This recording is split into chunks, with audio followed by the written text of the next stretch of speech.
سورۃ النور آیت نمبر 4. اعوذ باللہ من الشیطان الرجیم بسم اللہ الرحمن الرحیم.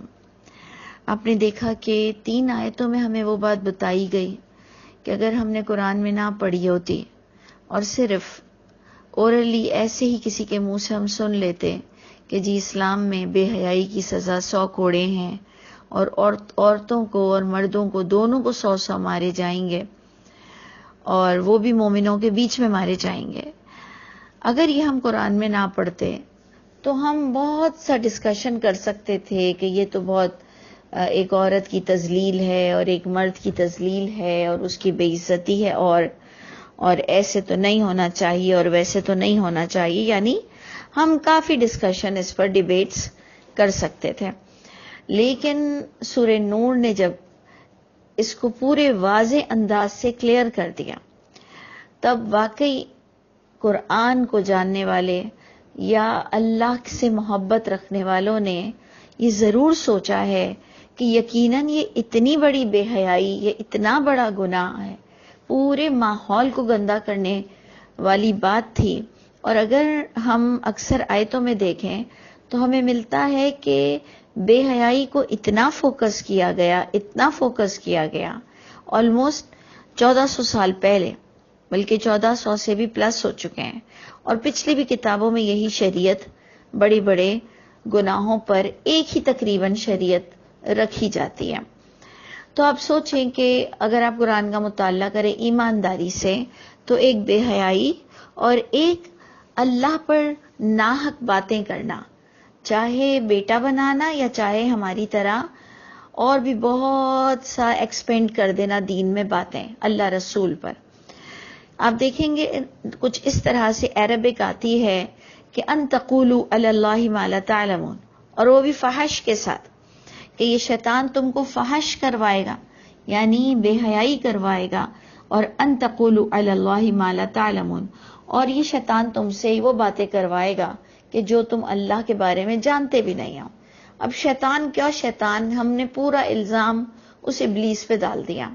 ہماری اپنی نفس کا شیطان، اس کو ہمیں ضرور جھانکنا ہے، کیونکہ اگر ہم شیطان نہیں تو وہ شیطان کا تو ہم پر کوئی کردار ہی نہیں ہے. یہ بھی ہمیں قرآن سے آیت مل گئی کہ اگر میں شیطان نہیں ہوں تو اس شیطان کا مجھ پر کوئی غلبہ ہی نہیں ہے. تو ساری بات تو آ کر پھر ہم پر ہی رک جاتی ہے کہ ہم اپنی ذات سے، اپنی نفس سے خود اگری ہوتے ہوئے اپنی فری ول کا فائدہ اٹھاتے ہوئے بے حیائی کرتے ہیں. اور جو ہم نے کہا پیرالل اس کے گناہ جو چل رہا ہے پورے قرآن سے آپ دیکھ لیں کہ ان تقولوا علی اللہ ما لا تعلمون، اور ایک دوسری بات چلتی ہے کہ ومن ازلم ممن افترى علی اللہ کذبا. لیکن اس وقت ہم سورہ نور میں بے حیائی کی بات پڑھ رہے تھے. اب ہم نے فرسٹ پوائنٹ تو پڑھ لیا. اب سیکنڈ پوائنٹ میں دیکھیں کہ کیا ڈفرنسز آ رہا ہے جس پر 80 کوڑے کی سزا ہے. والذین یرمون المحصنات، اور وہ لوگ جو الزام لگاتے ہیں محصنات پر، یعنی پاک دامن بے گناہ عورتوں پر. ثم لم یأتوا بأربعۃ شہداء، پھر نہیں وہ لاتے ہیں جو الزام انہوں نے لگایا تھا اس پر 4 گواہوں کو نہیں لاتے ہیں. فجلدوہم 80 جلدہ، پس ان کو بھی جلد پر مارو وہ کوڑے 80 جلدہ، 80 کوڑے. پوائنٹ ٹو بی نوٹڈ کہ قرآن، اسلام، دین اسلام جو کہ پچھلے نبیوں سے چلا آ رہا ہے کہ نمبر 1 کہ آپ کسی عورت پر الزام نہیں لگا سکتے جب تک کہ آپ کے پاس گواہ موجود نہ ہو. اور پھر وائس ورثے میں اگر آپ دیکھیں تو آپ مرد پر بھی الزام نہیں لگا سکتے ہو. جب ایک پاک دامن عورت پر آپ الزام نہیں لگا سکتے تو آپ پاک دامن مرد پر بھی الزام نہیں لگا سکتے. ناؤ نمبر 2، سمجھیں کہ وہ پاک دامن نہیں ہے، وہ واقعی کرپٹ ہے اور ہمارے پاس 4 گواہ موجود نہیں ہیں. 1 ہے، 2 ہے، ایک انسان اکیلا ہے، یا 1-2 نے دیکھا ہے، 4 گواہ نہیں ہیں. لیکن اسلام کی روح سے، یعنی آفیشلی یہ قانون ہے، لا ہے کہ اگر آپ 4 گواہ نہیں لا سکتے تو آپ کو منہ کو سینا پڑے گا، یعنی آپ اس پر لفظ نہیں کس سکتے اور آپ ایک دم سے نہیں بول سکتے ہو کہ یہ عورت خراب ہے اور یہ عورت اس کے ساتھ تھی اور یہ عورت ادھر جاتی ہے ادھر جاتی ہے. آپ کے پاس اگر 4 گواہ نہیں ہیں تو آپ کے پاس کوئی رائٹ نہیں ہے کہ آپ اس عورت پر الزام لگا کر کوئی کیس کو پروسیڈ کریں. ایکچولی ہم لوگ تو گھر میں بیٹھے بیٹھے یہ حرکتیں کرتے ہیں نا، عورتیں بھی مرد بھی. ہم تو بیٹھے بیٹھے گھر میں ہی مزے سے یہ ساری کام کر رہے ہوتے ہیں اور ہمیں کوئی قاضی آ کر پکڑتا تو نہیں ہے. لیکن اگر آپ اس کو غور سے دیکھیں تو یہ اس زمانے میں اتنا بڑا جرم تھا. جیسے کہ اگر آپ گھر بیٹھے اپنے حکومت کو جب کوستے ہیں یا فلیگ کو جلاتے ہیں اپنی چھت پر یا اپنی سڑک پہ تو آپ دھر لیے جاتے ہو. بالکل اس زمانے میں ایسا ہی سخت قانون تھا کہ اگر آپ کسی پاک دامن عورت پر الزام لگائیں گے تو بغیر گواہوں کے آپ الزام نہیں لگا سکتے ہیں، اور اگر آپ پکڑے گئے الزام لگاتے ہوئے اور آپ کے پاس 4 گواہ موجود نہیں ہیں تو 80 کوڑے کی سزا ہو جائے گی. اب چاہے کہ عورت بے گناہ ہو یا گناہگار ہو، لیکن الزام لگانے والے کے پاس 4 گواہوں کا موجود ہونا ضروری ہے، نہیں تو اس کو منہ نہیں کھولنا. ایک پوائنٹ تو ہم نے یہ لے لیا کہ یہ ایک لا ہے. سیکنڈ پوائنٹ ہم یہ لیتے ہیں کہ آج تو جو ہم نے اگر الزامات لگا لیے اور دنیا کی سزا ہے 80 کوڑے، جو کہ یہاں اتنی اپلیکیبل بھی نظر نہیں آتی ہے، لیکن قرآن کی روح سے جو اللہ تعالیٰ فرماتے ہیں کہ وَلَعَذَابُ الْآخِرَةِ اکبر، کہ آخرت کا عذاب تو اور بڑا ہے. تو میں اپنے لیے صرف سوچتی ہوں، دوسروں کے لیے نہیں، کہ ہم تو گھر بیٹھے کتنی عورتوں اور کتنے مردوں پر الزام لگاتے ہیں. یہ اپنی ماسی کے ساتھ ایسے کرتا ہے، یہ اپنی پڑوسن کے ساتھ ایسے کرتا ہے، یہ عورت تو یوں تھی اور یہ وہاں نظر آئی اور یہ یہاں نظر آئی، اور یہ کھڑکی میں کیوں کھڑی ہوئی ہے، اور اس کا اس سے افیئر چلتا ہے. تو اس روح سے کہ وَلَعَذَابُ الْآخِرَةِ اکبر، آخرت کا عذاب تو اس سے بھی بڑا ملے گا، تو اس کا مطلب الزام لگانے والوں کو قیامت کے دن 80 کوڑوں سے بھی بڑی سزا ملنے والی ہے. یہ میں ایک بائے دفعہ آپ کے آگے بات رکھ رہی ہوں کہ آپ کا کیا خیال ہے کہ جو قرآن کہتا ہے کہ آخرت کا عذاب اس سے بڑا ہوگا دنیا کے عذاب سے، اور اس میں اگر میں نے اور آپ نے کوئی الزام تراشی کی ہے اور کوئی گواہ ہمارے پاس کچھ موجود نہیں ہے، تو آپ سوچئے کہ ہمیں 80 کوڑے سے بڑی سزا مل سکتی ہے. اس لیے اللہ تعالیٰ سے میں بھی توبہ کرتی ہوں، آپ بھی توبہ کریں. انشاءاللہ ہم بہت سوچ سمجھ کر بات کریں گے، اور اللہ تعالیٰ ہم سب پر رحم فرمائے کہ ہم دنیا میں بھی ہر سزا سے بچ سکیں اور آخرت میں بھی اللہ ہم سے کچھ بھی بالکل ناراض نہ ہو. تو اب جناب دیکھیں یہ آیتیں بہت سینسیٹیو ہیں. پھر سے ہم دیکھتے ہیں کہ وہ لوگ جو الزام لگاتے ہیں پاک دامن عورتوں پر، پھر نہیں وہ لا سکتے ہیں 4 گواہ، بس کوڑے مارو 80 کوڑے. وَلَا تَقْبَلُوا لَهُمْ شَهَادَةً أَبَدًا، اور نہ تم قبول کرنا ان کے لیے گواہی کو کبھی بھی. یعنی اب وہ ایک اچھے لوگ نہیں کہلائیں گے، یہ بلیک لسٹڈ لوگ ہیں، ان کی بات پر کوئی بھروسہ اب نہیں کیا جائے گا، اور ان کو ایز اے وٹنس، ہم تو ایک معتبر لوگوں کو وٹنس کا درجہ دیتے ہیں، اب وہ گواہ کے طور پر اس کو کبھی بھی کوئی نہیں لا سکے گا، کیونکہ وہ بلیک لسٹڈ ہو چکا ہے کہ اس نے ایک پاک دامن عورت پر بغیر گواہ کے الزام لگایا ہے اور اسے 80 کوڑے کی سزا ہوئی ہے. یعنی یہ تھا معاشرہ اس زمانے کا، یہ تھا اس زمانے کا معاشرہ اور اسلام کے قانون. اب آگے چلیں، اللہ فرماتے ہیں وَأُولَئِكَ هُمُ الْفَاسِقُونَ، اللہ نے ایسے لوگوں کو فاسق کہا ہے، یعنی یہ انتہائی گناہگار کے درجے پر ہیں. إِلَّا الَّذِينَ تَابُوا، الا، پھر اللہ آ گیا جو کہ میں کہتی ہوں بڑا بلیسنگ ورڈ ہے، سوائے وہ لوگ جو توبہ کر لیں اس کے بعد. اب 80 کوڑے تو پڑیں گے، ہمیں تو کوئی کوڑے ووڑے کچھ نہیں پڑتے ہیں، تو ہمیں اللہ کے کوڑوں سے ڈرنا چاہیے. اور پھر میں تو سمجھتی ہوں شاید ہم دنیا میں اسی لیے پریشان بھی رہتے ہیں. پھر ہم سوچتے ہیں میں نے کیا برائی کیا کسی کے ساتھ، میں نے کسی کے ساتھ کیا غلط کیا تھا کہ میرے ساتھ یوں غلط ہو رہا ہے. ہم نے کئی الزامات پاک دامن لوگوں پر لگائے ہیں، اور پھر جب ہم دھر لیے جاتے ہیں اللہ کے عذاب میں چپ کے تو ہم دل میں سوچتے ہیں میں نے کون سا گناہ کیا. تو اللہ ہمیں دنیا اور آخرت کے عذاب سے بچا لے. اللہ فرماتے ہیں ٹھیک ہے اگر کسی سے یہ غلطی ہو جائے کہ اس نے علل اعلان کسی عورت پر الزام بھی لگا دیا، تو اب وہ توبہ کرے اور اپنی اب اصلاح کرے، یعنی اب لوگوں میں بیٹھ کر فضول باتیں کرنا چھوڑ دے. فَإِنَّ اللَّهَ غَفُورٌ رَحِيمٌ. پھر اللہ اس کے چال ڈھال دیکھیں گے، وہ اللہ کو اپنی حرکتیں، اپنے جو ایٹیٹیوڈ سے ثابت کرے گا کہ ہاں اب وہ مومن بندہ ہے، اب وہ فضول زبان نہیں چلاتا. تب اللہ کے ہاتھ میں پھر اس کی بات ہے کہ اللہ نے جو ابھی فاسق کہا اللہ اسے بخش دیں گے اور اللہ اس پر رحم فرمائیں گے اس کے اگلے ایٹیٹیوڈ کو دیکھتے ہوئے. تو کیوں نہ میں اور آپ سچی توبہ کر لیں اور انشاءاللہ اب ہم کسی پر بھی الزام کبھی بھی نہیں لگائیں گے. اور ویسے بھی یہاں کون سی سزا رائج ہے، لیکن ہم اللہ کے حضور تو ہر وقت یہی محسوس کرتے ہیں کہ ہم اللہ کے سامنے پیش ہیں.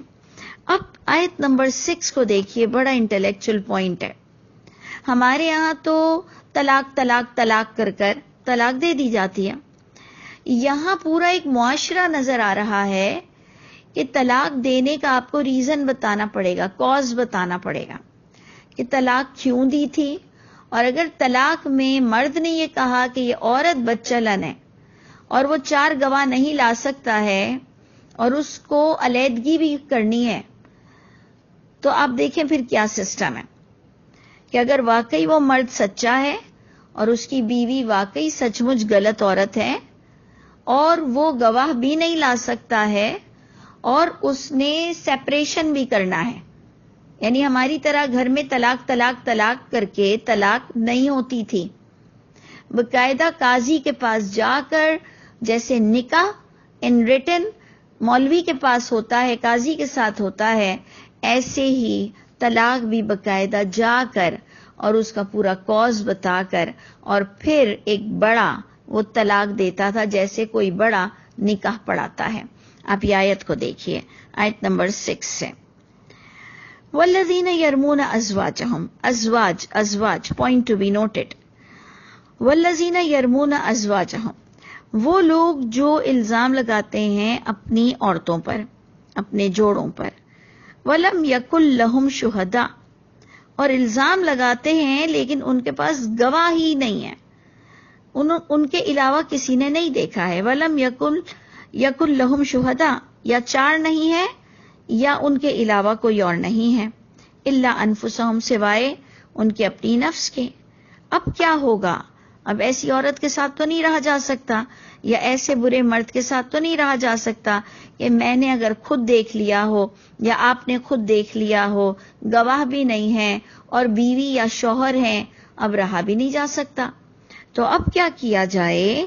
اللہ فرماتے ہیں فشہادتو، پس اب گواہی اس طرح سے ہوگی، احدہم، ان میں سے ہر ایک کی 4 شہادات، 4 گواہی دے گا، وہ 4 قسمیں کھائے گا، باللہ، اللہ کی. یہ پہلے مرد کے بارے میں لکھا ہے کہ وہ قاضی کے پاس 4 دفعہ قسم کھائے گا اور کہے گا انہ لمن الصادقین، کہ بے شک وہ مرد البتہ سچوں میں سے ہے. یعنی گھر میں بیٹھے بیٹھے طلاق طلاق طلاق نہیں کر سکتا ہے. اور اگر کوئی پوچھے کہ تم نے اپنی بیوی کو طلاق کیوں دی تو وہ یہ نہیں کہہ سکتا کہ یہ بدچلن عورت ہے. وہ باقاعدہ قاضی کے پاس جائے گا، وہ 4 بار اللہ کی قسم کھائے گا، شہادت دے گا اللہ کی، کہ کہے گا بے شک وہ سچوں میں سے ہے البتہ، والخامسہ، اور 5ویں بار کہے گا ان لعنت اللہ علیہ، 5ویں بار کہے گا کہ لعنت ہو اللہ کی اس پر، ان کان من الکاذبین، اگر ہوں میں جھوٹوں میں سے. یعنی وہ اپنے اوپر اللہ کی لعنت لے گا کہ اگر میں جھوٹ بول رہا ہوں تو مجھ پر اللہ کی لعنت ہو. اس طرح سے اس کی سیپریشن، اس طرح سے اس کی طلاق ہو سکتی ہے. اور اب دوسری طرف آ جائیے کہ اللہ تعالیٰ آیت نمبر 8 میں کچھ اس طرح سے بات شروع کرتے ہیں، وَيَدْرَؤُ عَنْهَا الْعَذَابَ. یہ کیسے بات شروع ہوئی؟ وَيَدْرَؤُ عَنْهَا الْعَذَابَ، اور ٹل جائے گی اس عورت سے بھی، عنہا مؤنث آ رہا ہے، اور ٹل جائے گی اس عورت سے بھی سزا. کیوں ایسا آ رہا ہے؟ غور کریں کہ اگر ایک آدمی کہتا ہے 4 بار اللہ کی قسم کھا کے کہ یہ عورت غلط ہے، اس کو میں نے غلط بدچلنی میں دیکھا ہے اور اللہ کی لعنت ہو مجھ پر اگر میں جھوٹ بول رہا ہوں، تو لازماً عورت کو تو زنا کی سزا ہو جائے گی. لیکن اب عورت کی باری آئی. اب عورت سے پوچھا گیا کہ کیا واقعی یہ سچ کہہ رہا ہے؟ اگر وہ ہاں کہے گی تو اس پر 100 کوڑے کی سزا آ جائے گی. تو اب عورت کیا کرے گی؟ یہاں پر آ رہا ہے وَيَدْرَعُ عَنْهَا الْعَذَابَ، اور ٹل جائے گی اس عورت سے سزا، ان تشہد، اگر وہ عورت گواہی دے دے، وہ بھی قسم کھا لے، 4 شہادات، 4 بار گواہی دینا، باللہ اللہ کی، وہ بھی 4 بار اللہ کے نام سے گواہی دے گی کہ انہو لمن الکاذبین، انہو بے شک یہ مرد، لمن الکاذبین البتہ جھوٹ بول رہا ہے، جھوٹا ہے. والخامسہ، اور 5ویں بار عورت کہے گی اللہ کی قسم کھا کے کہ ان غضب اللہ علیہا، یہ کہ اللہ کا غضب ہو اس عورت پر، یعنی وہ اپنے لیے کہے گی کہ اللہ کا غضب ہو، ان کان من الصادقین، اگر ہو وہ مرد سچوں میں سے. یعنی وہ اپنی سزا کو اس طرح ٹال سکتی ہے. اب آپ سوچئے کہ اگر عورت جھوٹی ہوئی تو اس نے اپنے اوپر اللہ کا غضب کی دعوت دی ہے، اور اگر مرد جھوٹا ہوا تو اس نے اپنے اوپر اللہ کی لعنت کو دعوت دیا ہے. اور پھر جا کر قاضی ان کے درمیان سیپریشن کرائے گا. گھر میں بیٹھے بیٹھے الزام لگا کر طلاق نہیں ہو سکتی ہے. یعنی یہ ہے پورا قانون کہ جہاں آپ کو دوسری سورہ بقرہ میں اور دوسری جگہ بھی آپ کو بہت سارے سٹیپس ملتے ہیں، لیکن قاضی کے آگے آپ کو وجہ بتانی پڑتی ہے کہ میں نے طلاق کیوں دیا یا عورت نے طلاق کیوں لیا. تو آپ نے دیکھا کتنی بڑی بات آ رہی ہے کہ یہ اسلام ہے، اس کے پورے قانون ہیں، لیکن آج ہم کو کہیں پر بھی نظر نہیں آتے ہیں. اور یہ صرف قرآن کی زینت ہے، اور ہم اسے نمازوں میں پڑھتے ہیں، رکوع بھی کرتے ہیں، سجدے بھی کرتے ہیں. کسی کی طاقت بھی نہیں یہ کہنے کی کہ یہ آیتیں ضعیف ہو گئی ہیں. اور آپ سوچیں کہ امپلیمنٹ کہیں پر نظر نہیں آتا ہے. لیکن کم سے کم میں نے اس سے یہ سبق سیکھا کہ انشاءاللہ میں اور آپ اب کسی پر بھی فضول بات نہیں کریں گے. اور قانون تو ادھر چل ہی نہیں رہا. اگر 4 گواہ بھی ہمارے پاس ہوں تو ہم کیا کر سکتے ہیں؟ اتنے بڑے بڑے سینما ہال کھلے ہوئے ہیں، اتنی بڑی بڑی تو ان کے پوسٹرز لگے ہوئے ہیں بے حیائی کے. 4 کیا 4000 گواہ، اس سے بھی زیادہ گواہ موجود ہیں بے حیائی پر عورتوں کے اور بے حیائی پر مردوں کے. لیکن کسی کے ساتھ کوئی ایکشن نہیں لیا جاتا. کہیں ایسا نہ ہو کہ ہم دوسروں کی تو باتیں کر رہے ہیں، مجھ پر اور آپ پر اپنی چھپی ہوئی بے حیائی کا کوئی جرم اللہ کے گھر ثابت ہو جائے اور ہمیں پھر 100 کوڑوں سے بڑھ کر کوئی سزا مل جائے. اللہ تعالی ہم سب پر رحم فرما دے. اس آیت کے ساتھ ہم اینڈ کرتے ہیں کہ وَلَوْلَا فَضْلُ اللَّهِ عَلَيْكُمْ وَرَحْمَتُهُ، اور اگر اللہ کا فضل نہ ہو تم پر اور اگر اس کی رحمت نہ ہو، وَأَنَّ اللَّهَ تَوَّابٌ حَكِيمٌ، اور یہ کہ اللہ تو توبہ قبول کرنے والے بڑے حکمت والے ہیں. یعنی واقعی اگر اللہ کا فضل و رحمت نہ ہو تو جو لوگ یہ گناہ میں ملوث ہیں اور پکڑے نہیں جاتے، تو اللہ کے غیب کے قانون آتا اور انسان کو دھر لیا جاتا. لیکن اللہ ہمیں بار بار توبہ کی توفیق دے رہے ہیں.